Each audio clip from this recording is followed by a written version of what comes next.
In the days when America was still a wild, uncharted country of forests and plains and canyons, when the great trails of discovery were still to be opened into the mysteries of the West, almost all of the people, the farmers and merchants, were gathered in tiny villages, not very far from the ports where the Dutch and English sea captains had docked their mighty sailing ships.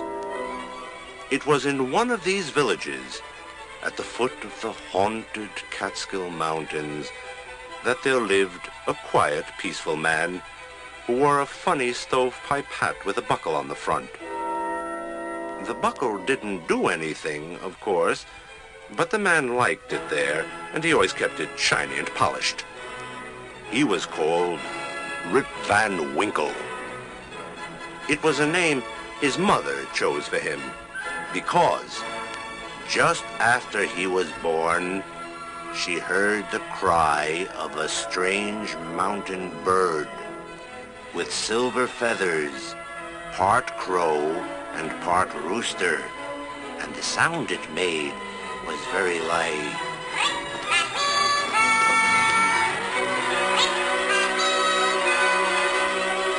So, Rip Van Winkle it remained. And when he married, his wife was called Dame Van Winkle, after the custom of the time. And his son and daughter were called Rip Van Winkle Jr. and Katrina Van Winkle. Even his dog Wolf was called Wolf Van Winkle, and would not answer unless summoned by his full and proper name. Come on now, old Wolf Van Winkle. Let's see how many rabbits you can scare out of the woods today. Or maybe squirrels would suit you better. Or would you just as soon come fishing and sit in the shade? I know a pretty good tree for that. But Rip's wife was not the kind of woman who could let her husband slip out of the house for a day's fun. For miles around, you'd hear her squeaky voice as she complained of the work that needed doing instead. She'd stamp around her poor husband in circles, shaking a bony finger at him, her face getting all red and puffy, because she always wore starched ruffled collars that were too tight. Now, just where do you think you're going off to, Mr. Van Winkle? You and that nasty, smelly dog of yours? Smelly? As if there wasn't enough work to do around the house without wasting precious time. Fences to mend, roofs to fix, chimneys to clean, wood to gather. Why, the whole dreadful place is absolutely falling to pieces. And the farm. Winter's coming, you know. Can't dilly-dally around all day long. The barn needs painting. Hay needs stacking. Corn needs storing. Geese need fattening. There's bundles of work to be done, Mr. Van Winkle. Work, work, work! Oh, nothing. You think all I have to do is hop around picking up after you. Pick, pick, pick. And wash dishes and slave over a hot stove. Why, where are you going? Come back here, I said. Come back this very instant. Back, back, back. Oh! If the day were cool and crisp, Rip would be off into the woods for a quiet afternoon of hunting.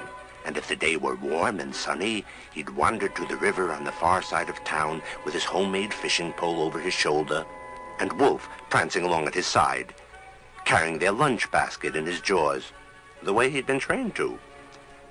Along the way, they would be met by the children of the village, who loved them both, and the children would skip and dance behind them, clapping their hands, singing songs, and trying to walk like Rip, who had a funny way of bouncing when he was out of the house and happy, almost as if there were springs under his shoes, his funny stovepipe hat sliding over on his nose if he bounced too much.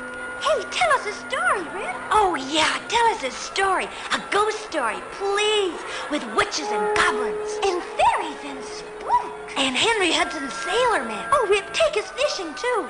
We'll catch catfish and trout and stay late and build a fire and all get scared. Please, Rip. All right. Come along, then.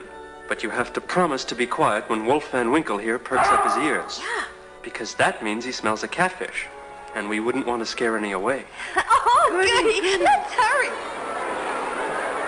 While on the long wooden bench outside the tavern across the street, Nicholas Vedder and Derek Van Brummel would watch the procession go by.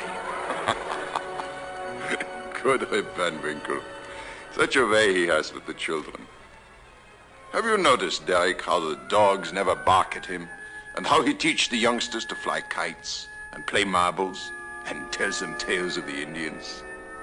Why, all the wives in the village have a kind word for him. All the wives but his own, old Nicholas. Morning, noon, and night you can hear her tongue wagging at his tired ears, telling him how idle and careless he grows, that he's the ruin of the family. And yet he never hesitates to help a neighbor. It was just last month he helped me build my stone wall, you know. And he milked my cows when I was ill. And harvested bomb Dutchess barley. It's only true to say he is always ready to attend anyone's work but his own. Well, we cannot blame him with that red-faced badger of a wife at home. Where is that man? Oh, no, he can't. Where? But even though Rip could be said to avoid all kinds of profitable labor, no one could say he was not a patient man. For after the children had had their fill of stories and tales of ghosts and Indians, Rip would sit on the grass by the riverbank with his long, heavy rod in his hands and fish all day without so much as a murmur, even if he never got a single nibble. Sometimes he'd doze off peacefully, only to be awakened by his dog, Wolf, poking at him with a wet nose, ears perked up, as a catfish swam around the bobbing hook. Yet, more often than not, Rip had forgotten to put on the bait, and the fish would swim off free, with Rip smiling a lazy and contented smile after him. Well, there's another one gone, old dog. Seems as though we do a lot of fishing and never catch any fish. Never mind, though. It's been a pleasant day without anyone yelling at us. And when we get back, I have the feeling it'll be too dark to work. Not that it would do much good anyhow. Why, that farm of ours, Wolf, is the stubbornest piece of ground in the whole country. The fences fall down on their own. The cows go off into Brom Dutch's fields. Rabbits get into the cabbage patch. Weeds grow thicker in the wheat than anywhere else. And it always seems to rain, doesn't it? Just when we're ready to get busy outdoors. It's just not worth the trouble the way I see it. And if it's not worth the trouble, we might just as well spend the time where it's peaceful and quiet. Aha! I see you there under that tree, you worthless good-for-nothing. Oh. And you didn't so much as catch one fish for dinner? Oh, I suppose we'll be starving in the poorhouse if you have anything to do with it. All right, home we go. Up, up, up. At home, he combed the burrs out of Wolf's hair and whittled a new end on his fishing pole and told more stories to his own children, Rip Jr. and Katrina, who were as wild and ragged as if they belonged to nobody. Rip Jr. in particular showed every sign of growing up just like his father. And if he were asked, And what are you going to do when you grow up, son? he'd think a moment, looking out the window, and answer, Nothing much, I guess.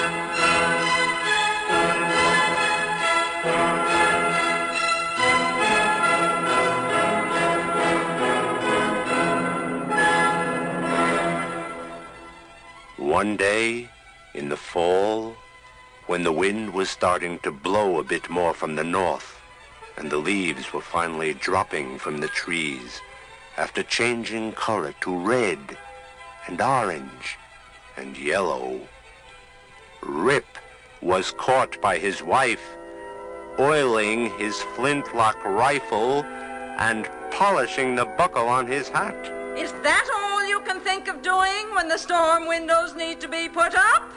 Pottering around with hats and hunting things. You'll be the death of us all, Mr. Van Winkle, if you don't get busy, busy, busy. Do you hear me? Now, where are you going? Come back here. Get back to this house. Rip just yawned and picked up his things and made his way over to the King George Tavern, named after the King of England, to whom all the colonies and even the village still belonged. There was a picture of the king painted on a sign outside the tavern, a man with a red coat and scepter and white wig. On the long bench under the sign, Nicholas Vedder was telling a story for the benefit of Derek Van Brummel and the other men of the village, even though they had heard it many times before. All of them was smoking their favorite pipes and drinking mugs of ale. And I've heard it said Rip joined them each year, quietly. the ghost of Henry Hudson and his crew sails up the Hudson River, the very river which he first discovered and which bears his name. They sail in the ghost of their ship, the Half Moon, until they come to a lagoon where they drop anchor. Their mascot, a strange bird that's part crow, part rooster, lets them know when they've found a place. Where is this lagoon? Ah, that's what no one knows. But some say it's not very far from here, and that once they've anchored, they make their way into one of the hollows of the Catskills, each of them carrying a keg of their cargo, a kind of honey and ale, with the magic of the sea aged into it. And that they play games of ninepins with huge wooden balls while celebrating their first voyage. We wouldn't mind a little of that honey and ale now, would we? Uh-oh. I think I hear a new kind of wind blowing. Gotta be off and away to your hunting, Rip, before you're caught. Work! Work! I'll find you! So Rip jumped up from the table, moving faster than any of the men had ever seen him move in their lives, and he skipped away through the village, motioning all the children to be quiet so his trail would be harder to discover. He continued with Wolf running at his heels until he was climbing the autumn hills at the foot of the Catskill Mountains. He climbed higher and higher until he was away from the hills themselves, and then still higher into the mountains, thinking that this time he'd be sure to have a little peace from the railing voice of his wife. Wolf barked happily beside him, and Rip noticed for the first time that the bark was echoing in the high mountains all around him and down into the ravines and dark hollows. Hello? Now that's peculiar. I don't remember any place that echoed in these mountains before. I must have come further than I thought. It can't be very long before evening either, when the sun goes down.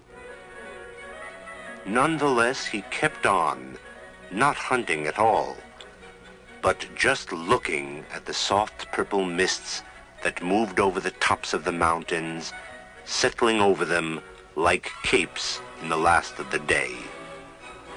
He finally came to the edge of a high cliff, and from it he could see the great Hudson River moving slowly in the distant valley, flowing its way to the sea. Here. What's that way down there in the mist? Why, it looks like one of those ancient sailing ships. I wish it wasn't so far away I could see better. Wait. The sails are furled around the big masts.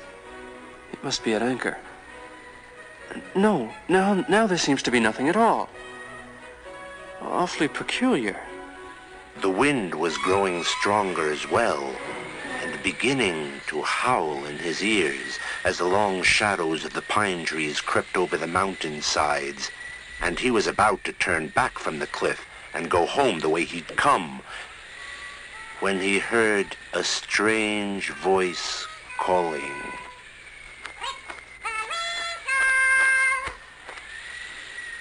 He looked at Wolf curiously, who looked back at him, and together they looked all around them. but they could only see a peculiar bird that looked part crow, part rooster, flying down into a somber hollow. This is all getting mighty strange, Wolf. Who ever heard of a bird that called your name? And where's all that thunder coming from? There's not a single cloud in the sky. Hush up, Wolf. Quiet now. There's nobody else up in these... Oh.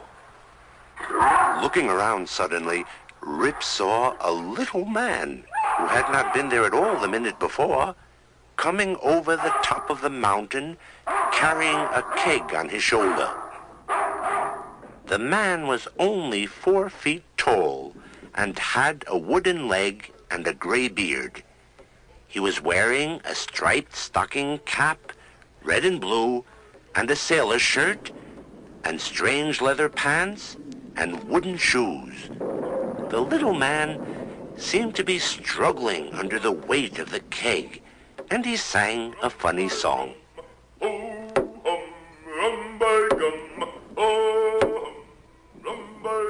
Hello there. That keg looks heavy. Do you need some help? The strange little man didn't answer. He didn't even look up. He just continued, struggling under the weight of the heavy keg, and sang to himself. But Rip Van Winkle was hardly the kind of person to let another man, even a stranger, go without help. If it had been his own keg, he would have put it down and forgotten all about it. But seeing it belonged to someone else... Here now, you can't carry that big thing down the hollow all by yourself. Let me give you a hand with it. There, that's better. And when I get tired, you can spell me a little. All right? Again, the little man didn't answer. He just hobbled off on his tiny wooden leg, singing his song, and Rip followed him.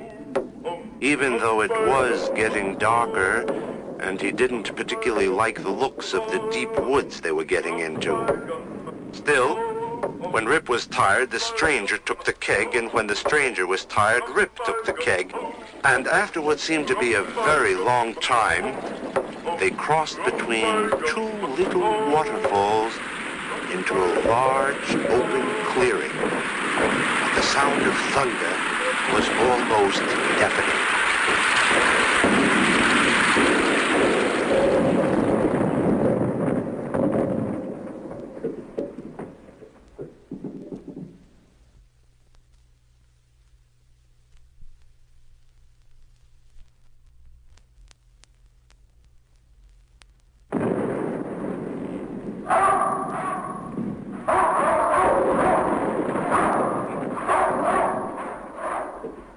Rip was carrying the keg when they came to the clearing, and he was so tired, and his stovepipe hat had fallen so far down on his nose that at first he didn't have time to look around.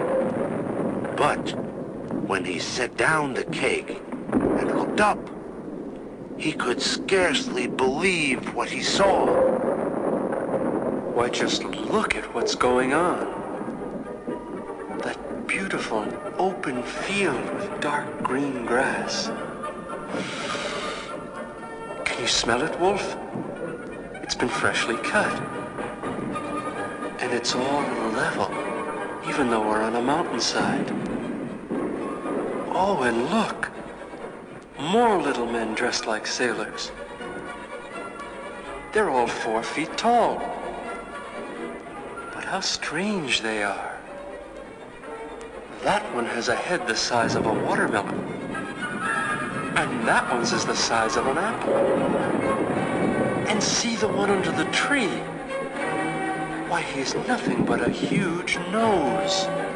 And there was one who looked like a sea captain and acted like their leader. He was fat, with a white beard, and 6 inches taller than the others. And oddly enough, he wore a stovepipe hat, like Rip's. He also wore shiny black leather boots with roses on them. And strangest of all, every last one of them was playing a game of ninepins using huge wooden balls. When Rip looked up at first, one of the balls was rolling along the dark grass toward the pins. As it struck them, it knocked them all down, and the noise it made was exactly like thunder.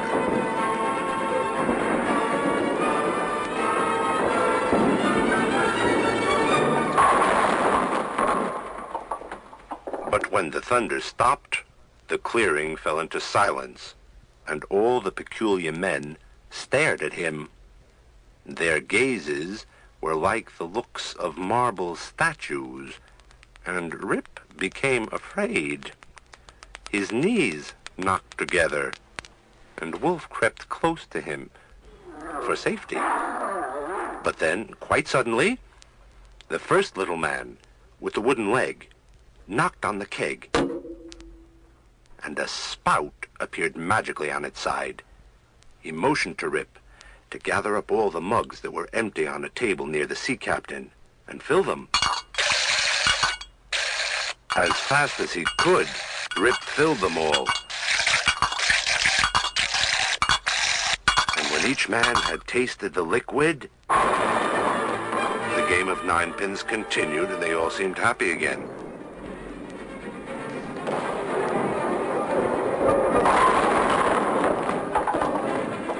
Here, one of the mugs hasn't been used yet. All the little men seem to be taken care of, though, and no one looks left out. I wonder if it's meant for me. I mean, why not? Might as well have a little refreshment after all this work.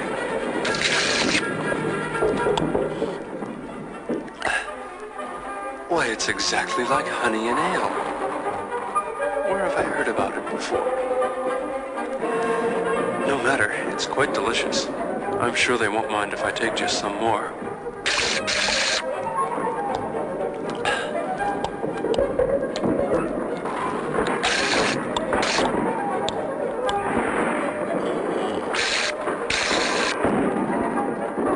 The game of ninepins grew louder and louder, and none of the little men seemed to mind him now that he had filled their mugs.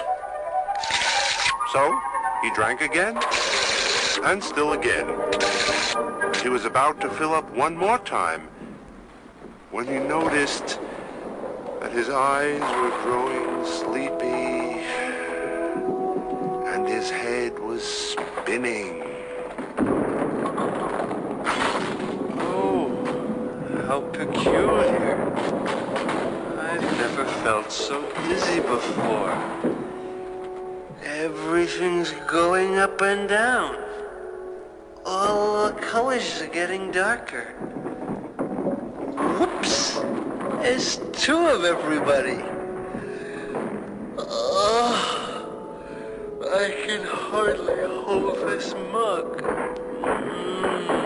All at once, he could no longer stand, and he sat down quickly to rest against the tree. Quite suddenly, he was in a deep sleep, a sleep as peaceful and as quiet as any he had ever known.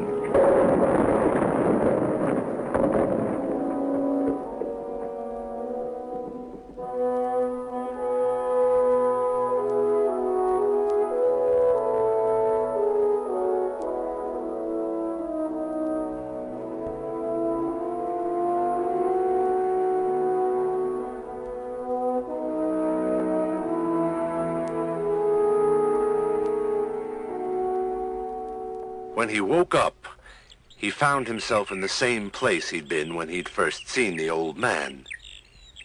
He rubbed his eyes. The sun was shining brightly.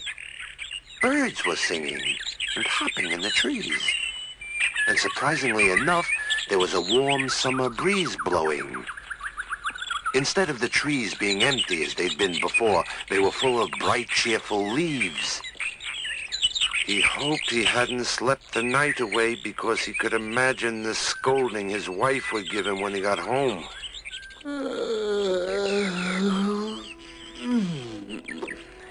Wolf? Wolf, where are you? Wolf and Winkle? Yeah, boy. How peculiar. My voice sounds different.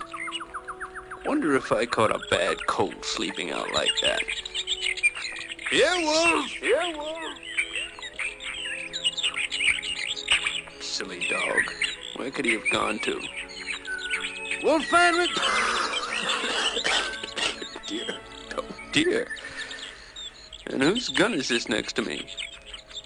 It looks like mine, but it's old and rusted. And the wood on the stock is worm-eaten. I'll bet those funny little men have gone off with my dog and gun and left me with this antique. Rip tried to get up, but he found his bones all full of creaks and aches. He could hardly move properly. And his coat was all tattered and falling to pieces. When he finally reached the place where the two little waterfalls had been, he found a huge roaring stream, impossible to cross, and no sign at all of the level place where the game of ninepins had been played. Well, I'll just go back to the village and tell my friends about these thieves and what they did. Oh, but I know what a bawling out I'll get from my wife. Ooh. He made his way out of the Catskills, over the small hills, and towards the village, all the while having to rest more often than he'd ever had to before. He felt like an old man.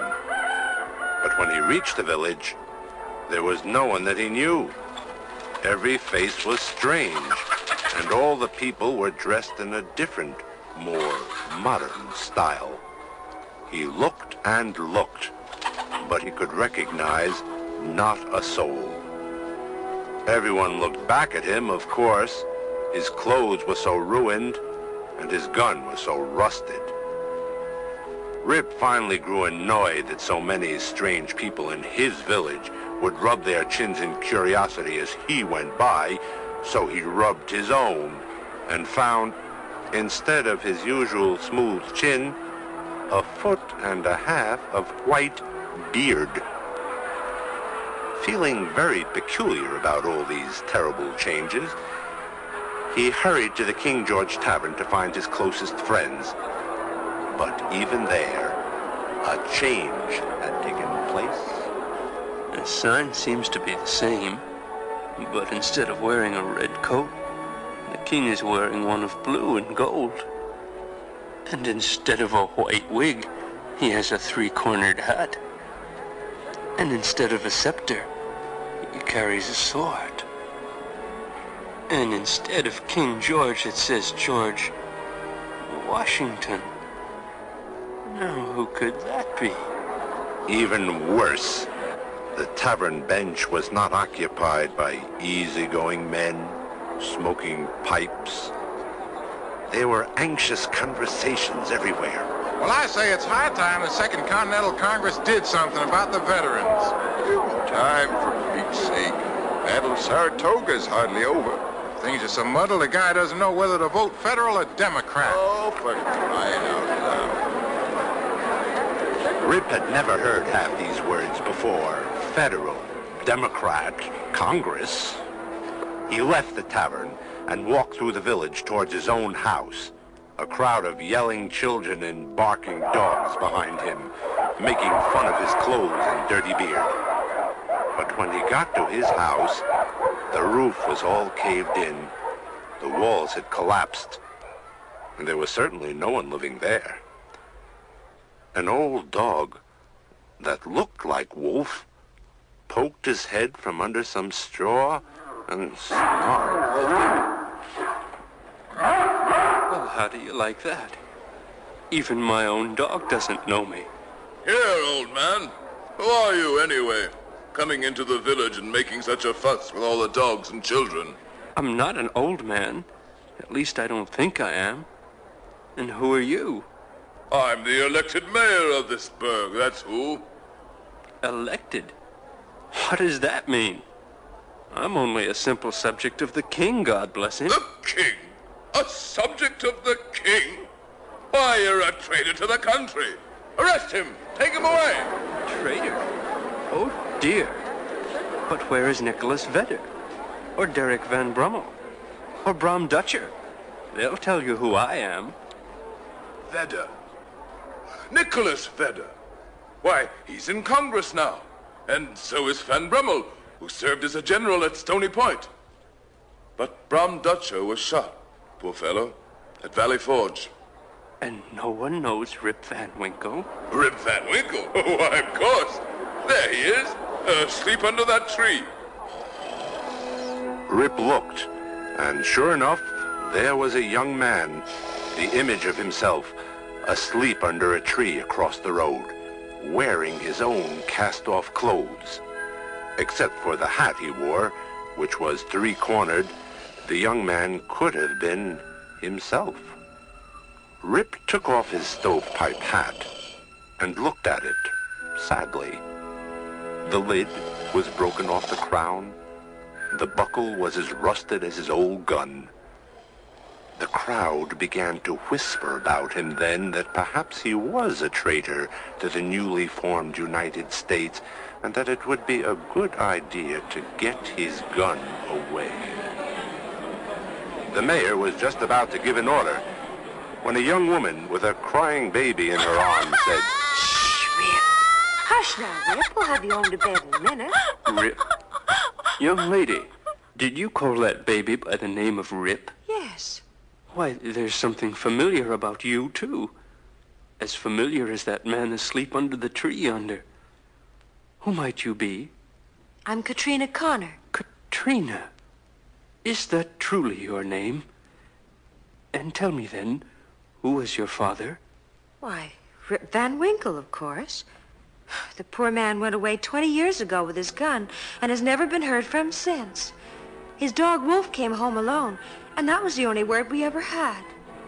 Rip's eyes filled with tears as he realized that this was his own daughter, fully grown before him, and that the child she held was his own grandson. But before his happiness could take hold, he had to know one more thing. And Rip's nagging wife, what became of her? Oh, she's gone as well. She wandered all over the mountains looking for Rip and died of sheer frustration. Then welcome me home, daughter, for your father has drunk the honey and ale of Henry Hudson and has slept away these last 20 years. Young Rip once, old Rip now, my lazy son asleep under that tree across the street. Does no one know Rip Van Winkle? One by one, the older people of the village came to look into his face, and they each fell back, amazed, since they knew him under the white beard and ruined hat. His daughter cried and woke up her sleeping brother, and together they took him to the farm of her husband, a handsome young farmer named Jim Connor, who played the banjo. That very night, they had a celebration with music and good food, and a new kind of entertainment called square dancing. And it wasn't very long before Wolf came up sniffing at the old man's clothes and gave a happy bark, recognizing his master of long ago. Good old Wolf. It's been a long night for me.